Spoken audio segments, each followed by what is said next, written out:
রোববারের ছুটির দিন বিনা টিকিটে আমরা মল্লযুদ্ধ দেখতে বসেছি। একদম ওইখানে আগের পক্ষের দল মল্লযুদ্ধ করছে, এখানে ছোট পক্ষ দেখছে। তো যদিও ছোট পক্ষ একটু আগে মল্লযুদ্ধ করছিল অ্যাট এ টাইম, তো এত খেলা আমরা বসে বসে এনজয় করছি। আমাদের সানডেটা উইদাউট টিকিট কারো যে এত ভালো কাটতে পারে না দেখলে ভাবতেই পারতাম না। এই যে কি ইনোসেন্ট মুখ নিয়ে বসে আছে, কিন্তু এই যে কি বিচ্ছু এর মল্লযুদ্ধ না দেখলে বিশ্বাস করতে পারবে না। এই যে চলছে মল্লযুদ্ধটা চলছে, দেখো এই যে আবার একটু দেশলাই কাঠি ঢেলে আগুন জ্বালিয়ে দিচ্ছে, একটু ঘি ঢেলে দিচ্ছে, ওই যে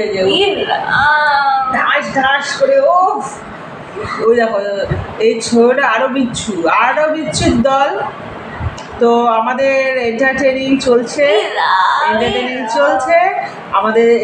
এরপর আমরা আসছি সেকেন্ড ইনিংসে, আমরা আবার ফিরবো। এখন একটু ব্রেক নিয়ে নিচ্ছি, ব্রেকিং টাইম।